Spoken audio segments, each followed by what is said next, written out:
jamais de le louer. Jamais.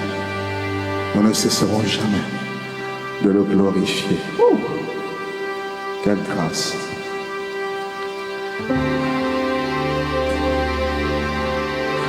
Oh, Mantakari Lobos. Derimarashara Mantoboti. Nous avons parlé le vendredi sur Isaïe chapitre 60. Dieu dit, lève-toi et brille, lève-toi et sois éclairé, car ta lumière arrive.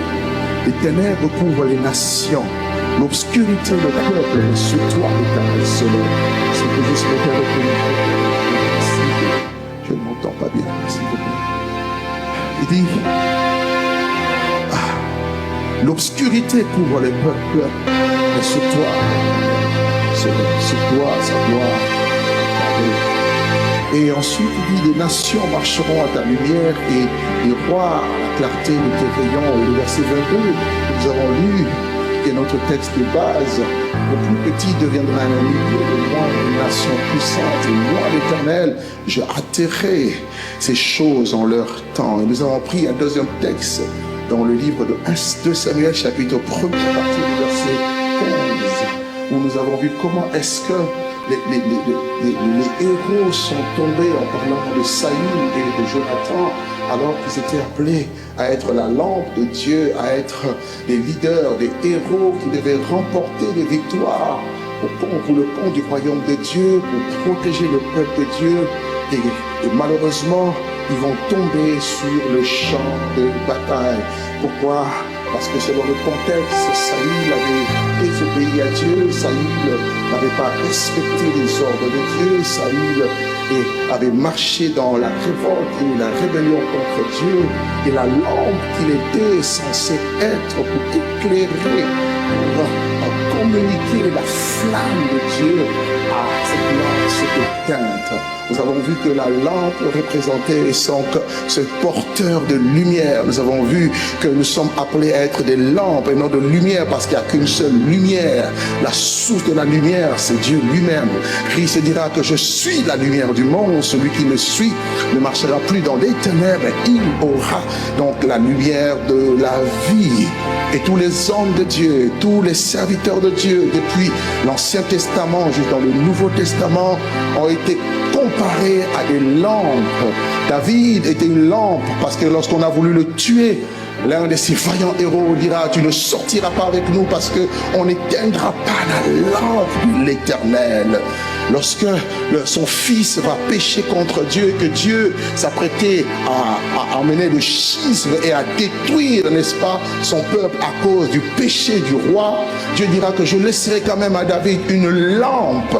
Il va y avoir une lampe qui sera laissée dans Israël pour que la vie de Dieu, pour que la flamme de Dieu puisse continuer à se manifester. Voyez-vous, nous avons également vu que si les deux sont tombés, les deux héros, en parlant de Saül et de Jonathan, sont tombés sur le champ de bataille, sur la montagne de Giboa, c'est parce que lui avait cessé de le oindre. Il a posé la question, David, à la mort de Saül et Jonathan, qu'il aimait tant, qu'il chérissait, qui étaient des héros. Saül était un guerrier, Saül était un héros, Saül était un homme exceptionnel. Mais ce qui l'a rendu exceptionnel, c'était pas ses muscles. Ce qui l'a rendu exceptionnel, c'était même pas de sa famille, parce qu'il ne savait même pas qu'il allait accéder un jour à la royauté. Mais lorsqu'il a rencontré Samuel un jour, Samuel va prophétiser sur lui, alors qu'il était à la recherche des ânesses de son père. Il dira, lorsque tu monteras, tu croiseras une garnison de prophètes, et l'Esprit de Dieu, l'Éternel, se saisira, et tu prophétiseras avec eux, tu prophétiseras comme eux, et tu seras changé en un autre homme. On a vu que quand l'Esprit de Dieu vient, quand l'Esprit qui est comme l'huile sur la lampe, cette lampe éclaire, cette lampe luit, cette lampe brûle dans un lieu obscur. Cette lampe fait en sorte que nous puissions apporter, plutôt avoir de grandes victoires. C'était le cas de Saül. Mais l'huile a cessé de le oindre. Et ma prière est que l'huile ne s'arrête jamais dans ta vie. Que l'huile de Dieu ne s'arrête jamais dans ta maison, dans ton ministère. Que l'huile ne s'arrête jamais. Quand l'huile s'arrête, il n'y a plus de miracle. Quand l'huile s'arrête, l'Esprit de Dieu ne peut plus être en mouvement, en action, en activité. Et Saül est mort. Les héros sont tombés. Nous sommes dans un temps où les héros, certains héros sont en train de tomber parce qu'il y en a qui ont perdu l'huile. Il y en a qui se sont déconnectés du Seigneur. Il y en a qui ont perdu la grâce de Dieu. Mais cela ne sera pas ton cas. Cela ne sera pas ton partage. Et David, en composant ce cantique funèbre, il pleure en disant: pourquoi les héros sont tombés? Il dit: parce que lui, il a cessé de le oindre. Il dit: mais ils étaient plus agiles que les aigles, plus rapides que les aigles, et plus forts que les lions. Et le vendredi, nous avons essayé de parler un peu de la première partie. Comment être plus agile qu'un aigle. Parce que lorsqu'on est lampe de Dieu, lorsqu'on est appelé par Dieu, lorsque l'Esprit de Dieu vient sur nous, il nous transforme en aigle. Mais ce matin, nous voulons voir que lorsque l'Esprit de Dieu vient sur nous, il nous transforme en lion. Oh, aide-moi à dire à ton voisin: tu es un lion, tu es une lionne. Oulala, oulala, oulala, oulala, oulala. Est-ce que tu es réveillé ce matin? Aide-moi à dire à ton voisin: tu es un lion, tu es une lionne. Non, je n'ai pas entendu. Dis à ton voisin: tu es un lion. Y a-t-il des lions ici à Gade? Y a-t-il des lions ici à Gade?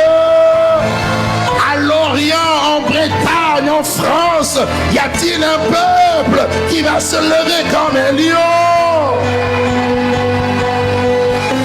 J'ai une bonne nouvelle à annoncer à quelqu'un. Dieu t'appelle à être un lion. Un lion. Un lion qui va rugir. Un lion qui va vibrer. Tape sa main et dit: tu es plus fort que les lions. Tape-le bien, tape-le bien. Je veux entendre des claquements de doigts. Dis, tape, dis: tu es plus fort. Aujourd'hui, le faible va devenir fort. Aujourd'hui, le pauvre va devenir riche. Aujourd'hui, le moindre va devenir une nation puissante. Alors que nous sommes en train de conclure, aujourd'hui, le plus petit deviendra un millier. Aujourd'hui, j'annonce déjà prophétiquement que nous prenons possession des lieux. Nous prenons possession de cet immeuble. Tu n'as pas compris. J'ai dit à quelqu'un: tu n'as pas compris. J'ai dit à quelqu'un: tu n'as pas compris. Le débordement commence. Le débordement commence. Nous prenons possession. Il a dit ceci. Écoute-moi, écoute-moi. Il dit: tout lieu que foulera la plante de tes pieds. Je ne sais pas tes pieds ont foulé quel lieu. Je ne sais pas tes pieds ont foulé quel lieu. Ce lieu t'est donné en héritage. J'ai également une bonne nouvelle pour toi. Est-ce que vous savez que Canaan n'appartenait pas aux enfants d'Israël? Canaan était un héritage de Cananéens, était un héritage des Jébusiens, des Phérésiens. Mais Dieu a fait un transfert. Pendant le débordement, il y a des transferts de grâce, il y a des transferts de faveur, il y a des transferts de bénédiction. Dieu va arracher entre les mains de l'ennemi et il le met entre tes mains. Ça se passe ici. Ici et maintenant. Ça se passe ici. Seulement celui qui va saisir la parole en disant Amen veut dire qu'il en soit ainsi. Si tu ne dis pas Amen, ça va passer vers ton voisin. Mais si c'est de toi qu'il est question, je vous ai dit non. Hier j'ai reçu. Le soir je rentre, je commence à danser. C'est ma femme qui me calmait. Elle dit arrête-toi un peu. frère, quand tu as souffert, quand tu as lutté, quand tu as bavé, quand tu as vu des nuits blanches et que tu vois aujourd'hui ce que Dieu est en train de faire, oh, tu ne peux que abonder en action de grâce, abonder en célébration, abonder en louange, abonder en cri de joie. J'ai du respect pour toi. Tu sais pourquoi? Parce que celui qui est en toi, c'est lui le lion. Dis à ton ami le lion. Je vais aller vite. Je vais respecter mon temps. Parce que après avoir reçu toutes ces choses, on ne va pas encore trop parler. Là, c'est maintenant plus de déclarations, d'activation. Tu vas prendre des clés, tu vas activer. Tu vas prendre des clés, tu vas ouvrir. La Bible, la parole est dans ta bouche, dans ton cœur. C'est une parole de foi. Quand tu reçois, tu captes. Tu dis amen. Ne me dis pas que tu es trop intelligent, tu es trop sage. Non, à l'église, ils font du bruit. Tu as vu quand PSG a gagné? Est-ce que tu as vu quand le Paris Saint-Germain a gagné? J'ai vu des gens qui ne parlent pas, des gens qui ne font pas de bruit. Ils étaient là-haut en train de célébrer. Ici, il y a plus que PSG. Ici, il y a plus que le champion des champions. J'ai dit le champion des champions, c'est Jésus-Christ de Nazareth, celui le lion. Ah oui. Alors écoute ceci. Dieu veut faire de toi un lion. Qui est un lion? J'ai regardé dans la Bible. Le lion, c'est l'animal le plus cité dans la Bible. Le lion représente 1, la force. Tu deviens fort. 2, le lion représente le pouvoir. Il a dit, je vous ai donné le pouvoir de marcher sur les serpents, le scorpion et sur toute la puissance de l'ennemi. Rien ne pourra te nuire. Le lion représente la royauté. Il a fait de toi un royaume, des rois et des sacrificateurs. Le roi, le lion représente l'autorité. Tout pouvoir a été donné dans le ciel comme sur la terre. Le lion représente le courage. Il dit ceci. Lève-toi et prends courage. Que ce livre de la loi ne s'éloigne pas de ta bouche. Médite-le jour et nuit pour agir fidèlement selon tout ce qui est écrit. C'est alors que tu auras du succès dans tes entreprises. C'est alors que tu réussiras. Je vois quelqu'un qui est en train de réussir. Parce que les lions n'échouent pas. Les lions n'échouent pas. Le lion, c'est la détermination. Tu vas être déterminé. Tu n'es pas quelqu'un qui va s'arrêter. Tu n'es pas un homme aux œuvres inachevées. Dieu achèvera son œuvre. Si Dieu achève, il dit aussi, Zorobabel, ses mains ont fondé cette maison, ses mains l'achèveront. Je suis venu dire à quelqu'un, tu es dans la catégorie de ceux qui achèvent l'œuvre qui commence, parce que tu es un lion. La Bible présente, assurez-vous quelques instants, la Bible présente le lion comme étant le roi des animaux. Proverbe 30, verset 30. La Bible dit ceci, le lion, le héros des animaux, ne reculant devant qui que ce soit. Un lion ne recule pas. Un lion est un héros. Un héros, c'est celui qui se distingue. Oui, nous sommes nombreux, mais la distinction c'est sur toi. Vous verrez de nouveau la différence entre les justes et les méchants, entre ceux qui servent Dieu et ceux qui ne le servent pas. Le lion, c'est celui qui fait des exploits. Avec Dieu, nous ferons des exploits et il écrasera nos ennemis. Le lion est un héros. Dieu appelle Gédéon vaillant héros. Donc tu vois que tu es un lion. Je vois un lion ici, vaillant. Tu ne trembles devant rien. Rien n'est intimide. Même quand tu vois Goliath, on nous a dit ici, regarde, dans les géants, il y a un point faible. L'alliance. C'est un incirconcis. Quel est cet incirconcis qui ose insulter l'armée du Dieu vivant? Toi, tu marches contre moi avec la lance et le javelot. Mais moi, je marche contre toi avec le nom de l'Éternel. C'est ça le lion. Le lion ne recule pas. Nous n'allons pas reculer, apôtre. Nous n'allons pas reculer. Nous allons foncer. Nous allons avancer. Nous allons attaquer. attaqué. Le temps de l'attaque est arrivé. L'église a trop subi. C'est fini le temps où je subis. C'est fini le temps où, pasteur, quand je dors, on me suit. Je vois des gens me suivre. À partir d'aujourd'hui, je me retourne. Ceux qui me suivaient, c'est moi qui vais commencer à le suivre, à le poursuivre, parce que je suis un lion. Parce que je suis un lion. Un lion affirme son identité. Un lion n'est pas intimidé. Un lion ne souffre pas de complexe d'infériorité. Non, il n'est pas orgueilleux, mais il a l'assurance. Il y a une différence entre orgueilleux et avoir de l'assurance. Il y en a qui prennent l'assurance comme de l'orgueil. David n'était pas orgueilleux. Ses frères l'ont pris pour un orgueilleux. On connaît ta malice. Il dit non, je ne suis pas un orgueilleux, mais je sais qui je suis. Il dit vous toute l'armée, vous avez peur de cet homme-là. Il dit moi, quand j'étais dans la brousse, il n'y avait personne, mais l'esprit m'a saisi. Quand le lion attaquait, je prenais le lion, je le déchirais, parce que David était plus fort que les lions. Tu m'as pas compris. Il dit quand l'ours venait, j'ai arraché la brebis entre ses pattes parce que j'étais plus fort que le lion. Le Dieu de tes expériences cachées, ce sera le Dieu des expériences publiques. Quelqu'un ne m'a pas compris. Les choses que tu vois avec Dieu dans le secret, c'est les choses qu'il va faire avec toi en public. Crie avec moi, je suis un lion. Non, j'ai pas entendu, je suis un lion.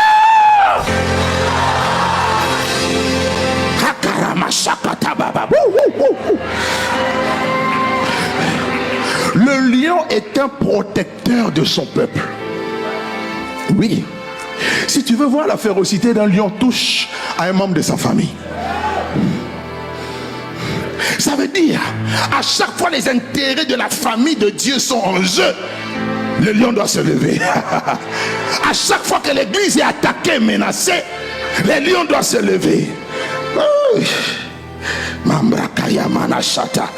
Le lion amène la sécurité dans la famille. Le lion est un leader. Le lion est un dirigeant. Il a un leadership affirmé. Voilà pourquoi quand il marche avec l'élan, il y a des gens, quand ils marchent, tu vois déjà que c'est un cow-boy fatigué.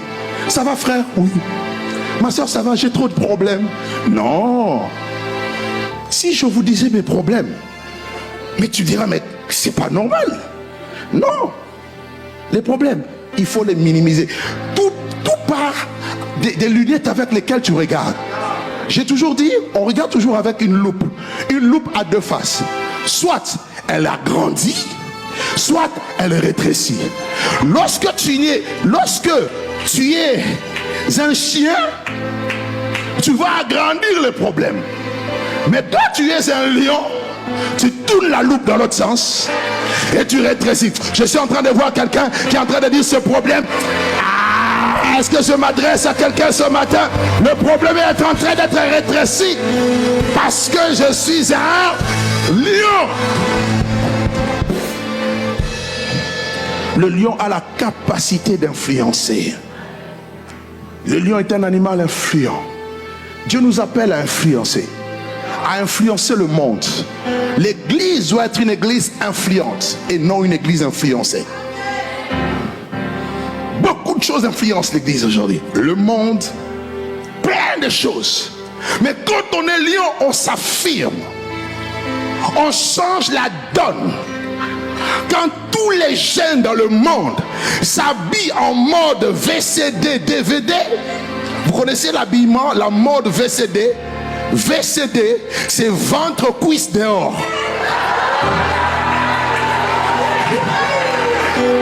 La mode DVD, c'est ton ventre dehors. Tu n'es pas une voiture décapotable. J'aimerais dire à quelqu'un ce matin, crée une ligne de vêtements et impose-toi. Est-ce que je peux me parler à quelqu'un?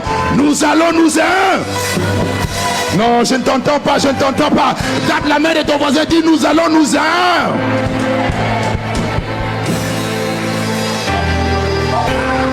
Il doit avoir un avant et un après. Quand je parlais avec mon bishop, le chantre Josias, il était dans le monde. Il y avait un avant. Mais aujourd'hui, il y a un après.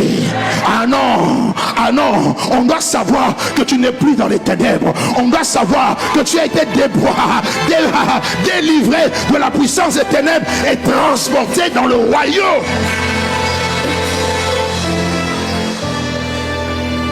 Lève ta main comme ça, dis je m'impose. Non, dis-le avec assurance. Dis encore, je m'impose. Partout où l'église s'installe, l'église s'impose. Nous, on a acheté un bâtiment. Pendant 2 ans, on nous a dit, vous n'aurez pas le permis. On recevait des courriers. Refus.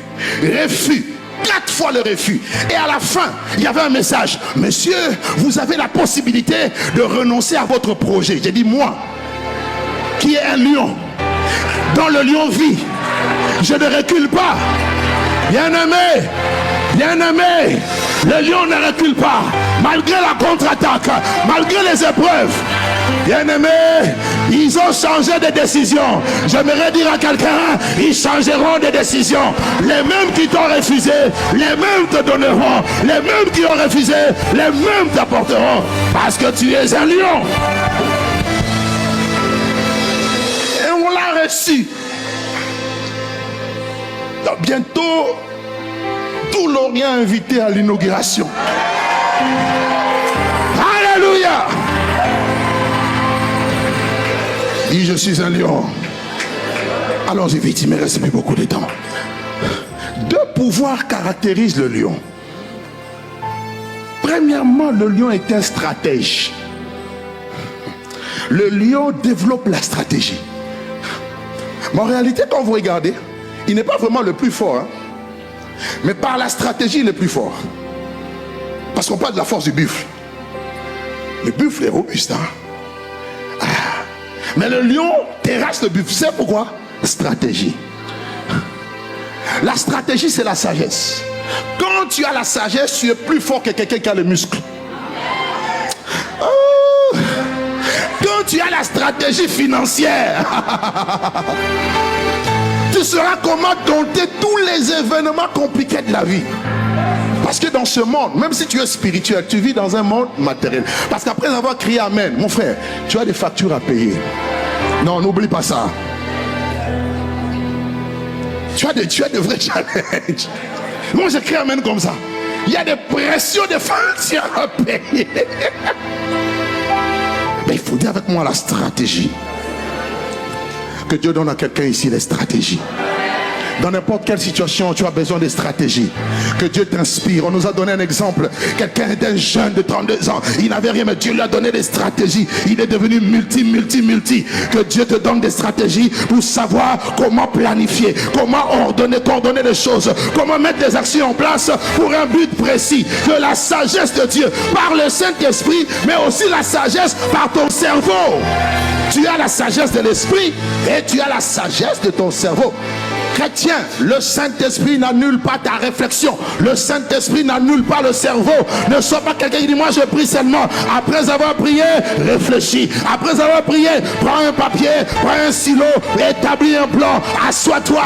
Si quelqu'un veut bâtir une tour, il s'assoit, il calcule la dépense pour savoir s'il a de quoi terminer la tour. Stratégie.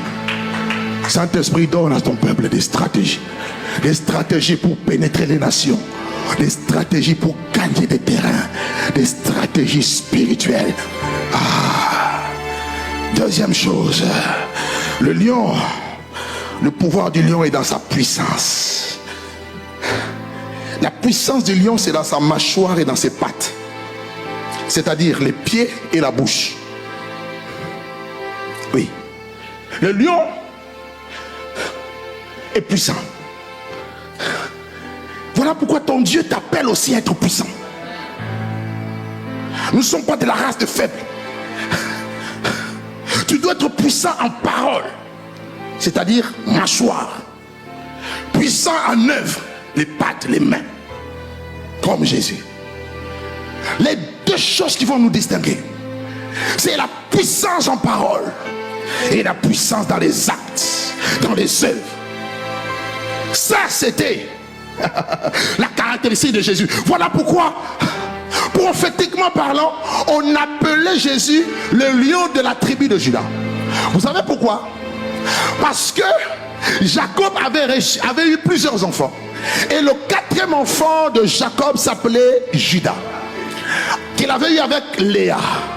Quand Léa a donné naissance à Juda, Léa a dit: cette fois je louerai l'Éternel. Donc pour être lion, il faut être un loueur. Je ne sais pas si le mot est juste, corrigez-moi avec le français. Pour être lion, tu dois savoir glorifier, élever les hauts faits de Dieu sans regarder les réalités de la terre, les réalités de l'ennemi qui t'entoure. Léa dit: cette fois-ci, je louerai l'Éternel. Et cet enfant s'appellera Juda. Y a-t-il des loueurs ici? Y a-t-il des adorateurs ici? Les lions sont des loueurs. Les lions sont des adorateurs. Ah! Une prophétie est sortie, papa. Jacob, avant de mourir, il a dit des paroles prophétiques sur chaque enfant. Genèse chapitre 49, le verset 8, il dit: Judas, tu recevras des hommages de tes frères. La main de Judas sera sur la nuque, sur la tête de ses ennemis. Quand ta main sur la tête de ses ennemis, ça veut dire que tu le maîtrises. Ça veut dire que tu l'as assujetti. Ah, il dit: Judas est un jeune lion. My God, ça veut dire la louange t'amène dans la dimension d'un lion. Parce que Dieu siège au milieu de la louange de son peuple. Non, tu ne m'as pas compris, tu ne m'as pas compris. Je dis à quelqu'un: tu ne m'as pas compris. Dieu siège au milieu de la louange de son peuple. Ah, je vois quelqu'un qui commence à danser. Je vois quelqu'un qui commence à célébrer. Parce que le lion est en train de se lever. Le roi fait son entrée. Aïe, aïe.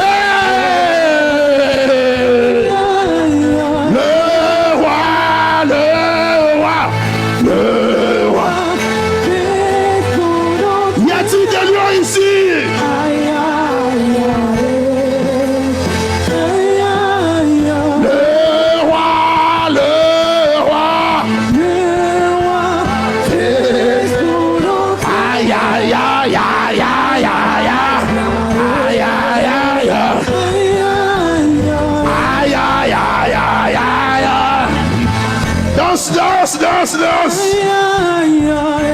Paul et Silas étaient en train de danser. Hey! Les portes de prison se sont ouvertes.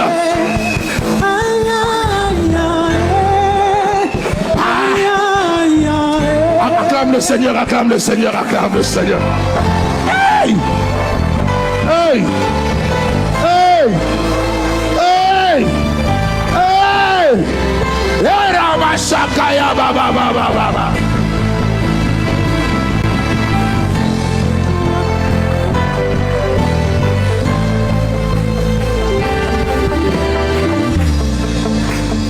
Je veux te prouver ce que je suis en train de dire est biblique. Lorsque les enfants d'Israël devaient aller prendre possession de leur terre promise, on pose la question dans Juge 1: qui montera avec nous pour prendre possession? Dieu répondit: Judas montera le premier. Non, tu n'as pas compris. Ça veut dire, avant de faire des choses, que ta louange monte. Parce que quand ta louange monte, le roi se lève sur son trône et il est prêt à agir, prêt à démontrer sa gloire, prêt à démontrer sa puissance. Viens avec moi, lion de la tribu de Juda. Ah, mon temps, apôtre, mon temps. Tape la main de ton ami. Tape, dis: le lion de la tribu de Juda habite en toi. Bon. Permettez-moi juste de finir. Je n'ai pas le temps de parcourir la Bible pour vous amener dans Apocalypse chapitre 5. Il y a eu silence dans le ciel. J'ai envie un livre que personne ne pouvait ouvrir. C'est le de 7 sceaux. Ils ne pouvaient ni les regarder, ni l'ouvrir. J'ai commencé à pleurer beaucoup parce qu'il n'y avait pas de vainqueur. Il n'y avait pas de vainqueur. Le livre cachait des secrets. Il dit, je pleurais beaucoup parce que personne ne fut trouvé digne d'ouvrir le livre et de rompre les 7 sceaux. Mais un des vieillards me dit, ah, ne crains point, ne pleure point, car voici, je dis à quelqu'un, voici le lion de la tribu de Juda, le rejeton de David, a vaincu pour ouvrir le livre et de rompre les 7 sceaux. Aramashakataba, c'est lui le vainqueur. Et si le vainqueur est en toi, laisse-moi te dire, le lion en toi rugit. Toi, ouvre seulement la bouche pour rugir. Non, tu n'as pas compris. La Bible dit, dans Amos 3, le lion rugit, qui ne serait effrayé? L'Éternel parle, qui ne prophétiserait? Ça veut dire que quand le lion de la tribu de Juda, qui a Jésus ici?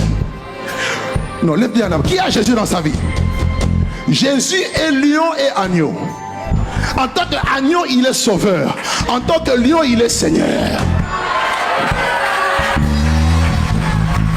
Donc si le lion est en toi, ça veut dire qu'à l'intérieur, le lion rugit.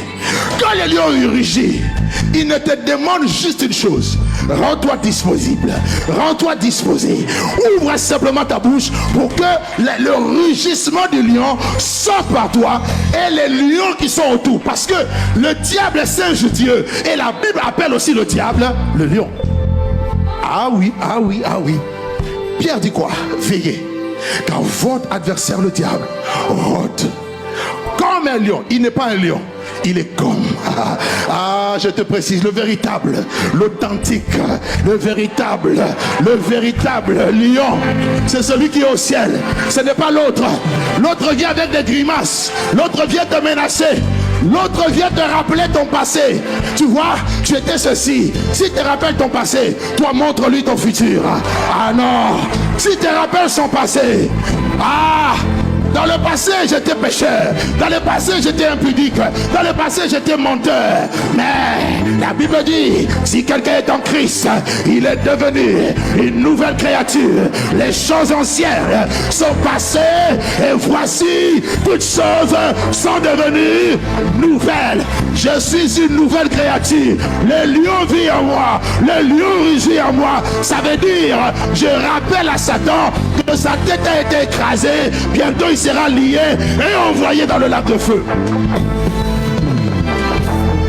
Quelqu'un commence à rugir, rugis un peu. Oh. Non, je t'entends pas rugir. Non, ton frère ne rugit pas. Le poids de ton rugissement, le volume de ton rugissement va résonner. Hier, on nous a parlé de l'écho. L'écho, je veux que l'écho résonne quelque part. Rugis un peu, rugis. Oh. À l'Orient, on rugit. Les rugisseurs au l'Orient.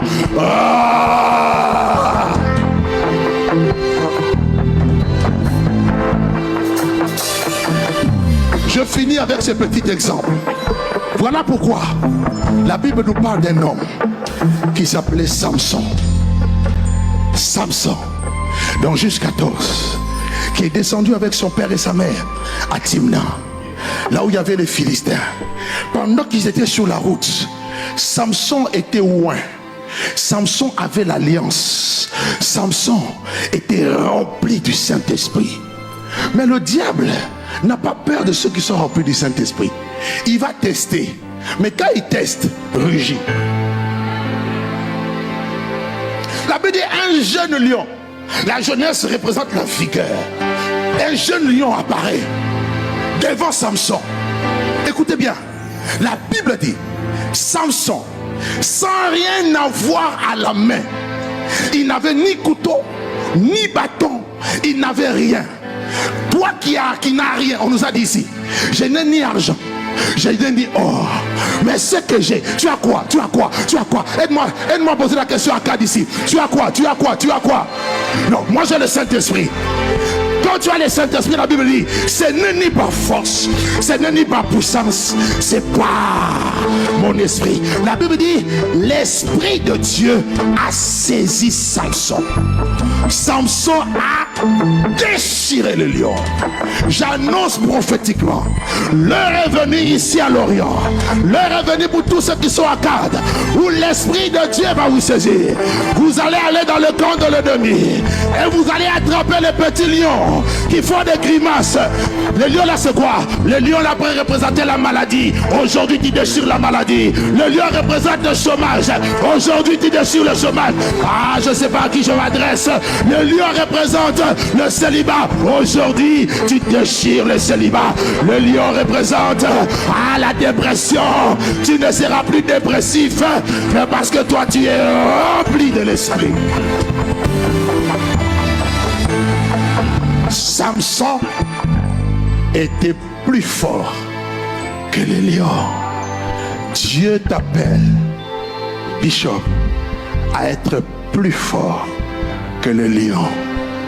Il y a des lions qu'on appelle le Lions Club. Hein? Tu sais, hein? Il y a des lions, des maisons bizarres. Toi, tu es un véritable lion. Parce qu'au milieu d'eux, alors qu'il dit personne ne va s'imposer, parce que tu n'es pas des nôtres.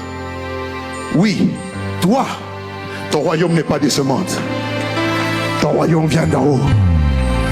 Et pour finir, en lien avec notre message du début, notre texte du début, le mot Samson veut dire petit soleil. Donc, si tu es un petit soleil, tu es plus fort que les lions. Et si tu es plus fort que les lions, tu vas déchirer tous les petits lions. Si tu déchires tous les petits lions, tu marches à la victoire. Et quand tu marches à la victoire, sache qu'il y a du miel dans le corps des lions. C'est-à-dire, il y a des bénédictions qui sont entre les mains de tes ennemis.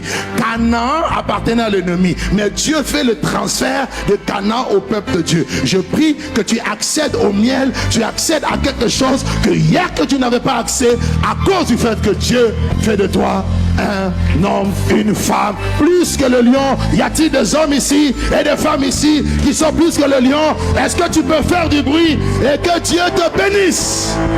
Le roi fait son entrée.